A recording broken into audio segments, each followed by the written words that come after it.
Buenas noches a todos. Esta noche tan especial del Día de Acción de Gracias, y espero que todos estén en un lugar que sea cálido, amoroso y que les den la bienvenida.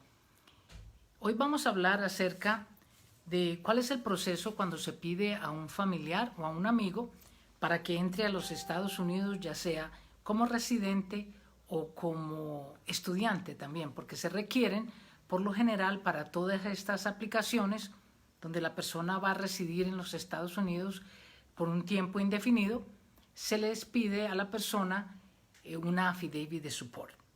O sea, una declaración es un documento en el formulario I-864. Este formulario es un contrato con el gobierno federal, donde usted, el ciudadano americano, decide que va a hacerse responsable de esa persona que entra a los Estados Unidos a residir o a estudiar. Estas clases de peticiones por lo general se dan de familia, ¿cierto? Un familiar, usted pidió a su mamá o a su hermano, o también se dan cuando un amigo nos pide que le hagamos el favor. Las affidavit de support, para que lo tengamos claro, es un contrato con el gobierno federal, donde usted se hace responsable de esa persona que emigra a los Estados Unidos. Una de las preguntas que siempre me hacen es, ¿cuál es mi responsabilidad? ¿Cuánto tiempo dura? ¿Cómo yo me puedo salir de este compromiso? Bueno, lo primero es esto. Dura el tiempo que la persona se tome en trabajar 10 años y declare en esos 10 años lo mínimo, que son casi como $6,300 al año. Entonces, si la persona trabaja por 10 años y declara por 10 años, su responsabilidad se acabó. Esa es una. La otra es, después de que la persona entre, se vuelve ciudadana americana. Para las esposas o esposos, usualmente es a los 3 años. O si no, si el matrimonio se daña, a los 5 años, si ella continúa o él continúa con el proceso. Entonces, cuando se vuelve ella o el ciudadano americano, cuando la persona declara 10 años de trabajo legal, los ponen en la declaración de renta, cuando la persona muere, cuando la persona abandona su residencia o la persona es deportada y ya no vuelve a entrar al país, ¿cierto? Bueno, si entra, ya es con otra situación, ya usted no es responsable de eso. Entonces, la situación es que es una responsabilidad seria. ¿Y de qué tengo yo que responder? Si la persona se queda sin trabajo, no puede conseguir trabajo y está totalmente desamparada y la persona se va a una corte de familia, si son familiares, a pedir de que usted le ayude económicamente, usted, el ciudadano americano que firmó ese contrato con el gobierno federal, tiene la obligación de mantener a esa persona hasta que la persona vuelva a colocarse, a conseguir un trabajo y a poderse mantener. ¿Cuánto es lo mínimo que pide el gobierno federal? Por aquí lo tengo apuntado, creo que es $1,342 al mes. Pero, cierto, hay un montón de cosas que hay que tomar en consideración. Si la persona está residiendo en alguna parte donde le dan vivienda, si alguien le está ayudando para la comida, todo eso se considera que es una ayuda in kind, le dicen in kind, o sea, ayuda que le dan las personas. Entonces, si una corte va a determinar cuánto dinero usted le tendrá que pagar a esa persona, le descuentan esa ayuda que le están dando. Yo diría que eso es como lo más duro, pero no, realmente hay otra cosa más dura. Si la persona tiene una emergencia médica y no tiene seguro médico, y el Estado que le está dando ese servicio médico a la persona decide demandar a la persona y esa persona no puede responder porque no tiene trabajo, entonces le pueden tocar la puerta a usted.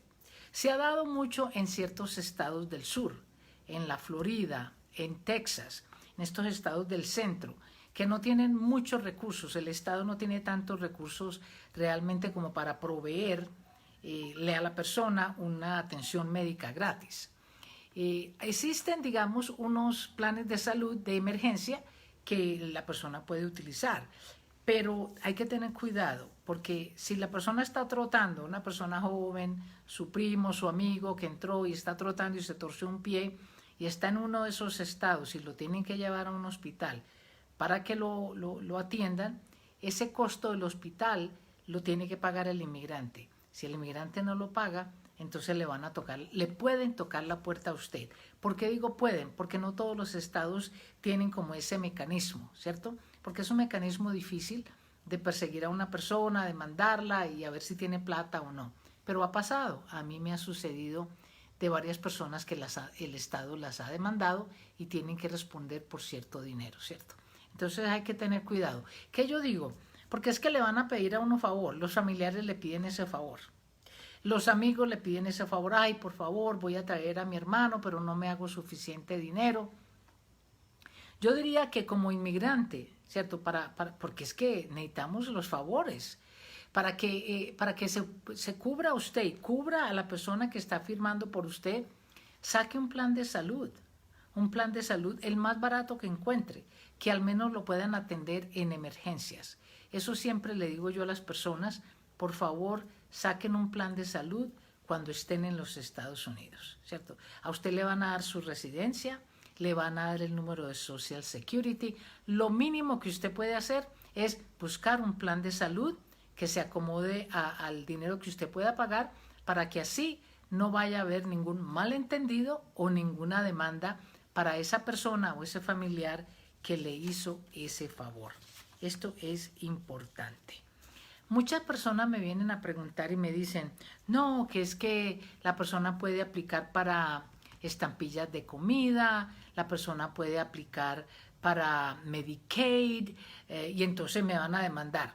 A ver, primero que todo, cuando el inmigrante entra a los Estados Unidos por primera vez con su residencia, usualmente no califica ni para estampillas de comida, ni para Medicaid, ni para el SSI, que es un suplemento del Social Security. No califica para nada de eso, porque la persona tiene que tener mínimo de 5 años de residente en los Estados Unidos. Eso es una. Y lo otro, los estados todavía no tienen eso bien claro. ¿Cómo es que demandamos, pues, para poder darle estampillas de comida a una persona que se está muriendo de hambre?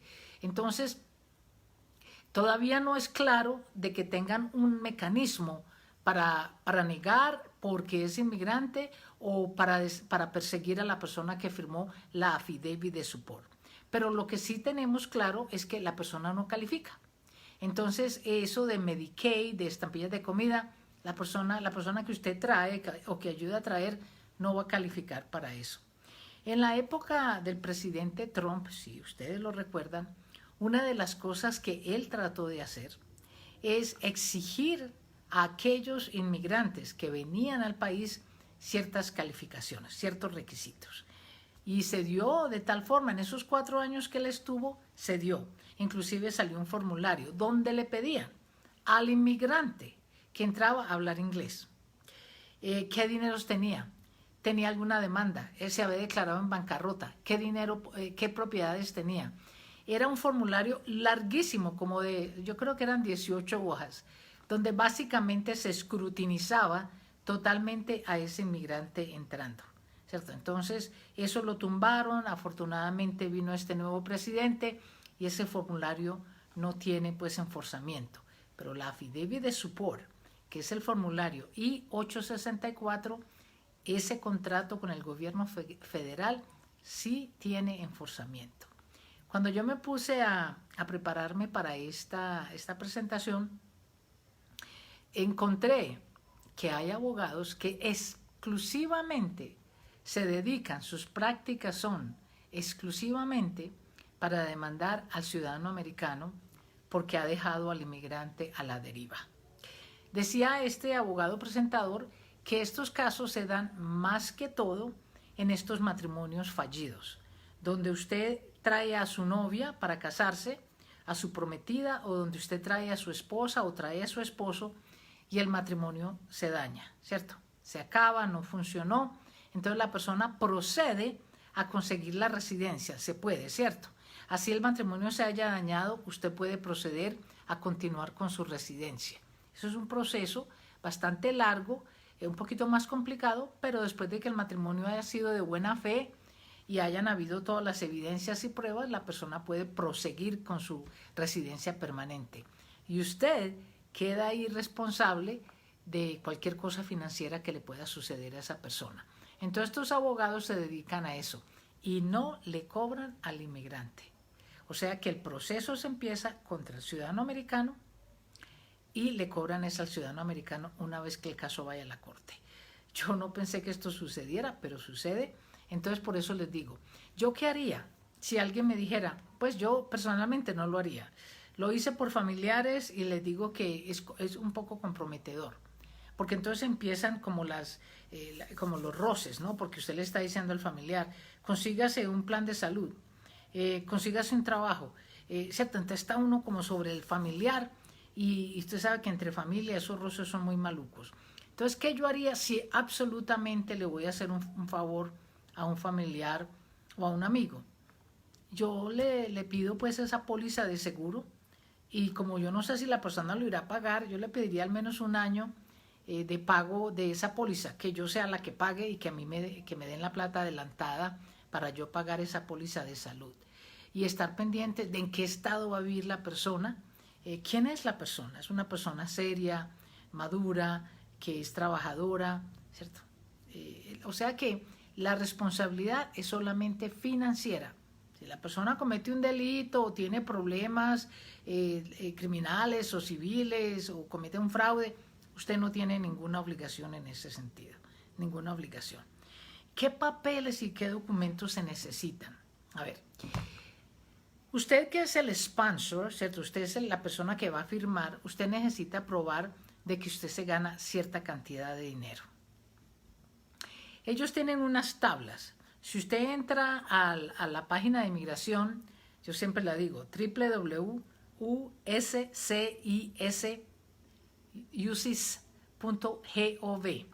En esa página usted puede poner la guía financiera para traer al familiar. Y ahí le va a dar cuánto es que usted necesita hacer, cuánto necesita declarar. Y siempre se necesita que usted haga sobre el 125% de la tabla de la pobreza nacional. Eso equivale más o menos para una persona soltera. La última vez que yo chequeé para estar seguros, como $25,000 al año. O sea que usted, el que va a firmar esa declaración, debe de hacer mínimo $25,000 al año cada año en los últimos 3 años. ¿Qué le pide inmigración? No los income taxes, no los papeles que le da el contador, no. Le pide que usted se contacte con el IRS, ¿cierto? La agencia que maneja el dinero que se recoge de los impuestos, y que esa agencia le mande a usted lo que se llaman los tax transcripts, o sea, prueba de que usted hizo sus impuestos y de que usted pagó lo que debía pagar. En los últimos 3 años usted tiene que presentar esa declaración de renta. También tendrá que presentar una copia de su identificación. Si es usted ciudadano americano, le van a pedir una copia o al menos la información de la ciudadanía americana. Le van a pedir un pay stub, o sea, prueba de que usted está trabajando. A veces piden la carta de trabajo. Sí, más o menos eso es lo que usted tiene que presentar para decir, yo puedo, en un caso de emergencia, mantener a esta persona. Cuando usted trabaja independiente es un poco más complicado, pero usted tiene que, ojalá que tenga una empresa o que usted pueda mostrar de que usted declara anualmente y le pide al contador que dé lo que se llama, es un statement que da el contador de que usted tiene una empresa, ¿cierto? Si no la tiene, sino que usted trabaja independientemente, usted es lo que llaman un sole proprietor, o sea que usted es dueño de su propia compañía, no tiene corporación, también califica, siempre y cuando usted tenga pues todos esos requisitos de los impuestos, de su identificación, de dónde trabaja y qué hace, ¿cierto? Y de que usted firme ese documento. Ese documento lo pueden encontrar en la página de inmigración. Lean con detalle todas las instrucciones para que sepan, ¿cierto?, a qué se van a tener. Y bueno, nuestros amigos, nuestros familiares necesitan que nosotros, los ciudadanos americanos y los residentes, porque ellos también califican, los residentes y ciudadanos americanos, les ayuden con esta declaración financiera a entrar al país. Yo le pido a los inmigrantes, a los estudiantes que están entrando a vivir, a residir, a trabajar en los Estados Unidos, que por favor, lo devuelvan teniendo un plan de salud, que es realmente lo más, que se puede volver una demanda más costosa, para que así protejan al ciudadano americano y no vayan a tener ningún problema. Bueno, hoy es un día muy especial, ¿no? Hoy es el Día de Acción de Gracias. Espero que estén reunidos con personas de nuevo que los quieran, que los aprecien y que puedan tener una noche tranquila y que este fin de semana descansen bastante, porque en los Estados Unidos necesitamos descanso, trabajamos demasiado. Que tengan muy buenas noches y gracias por estar con nosotros.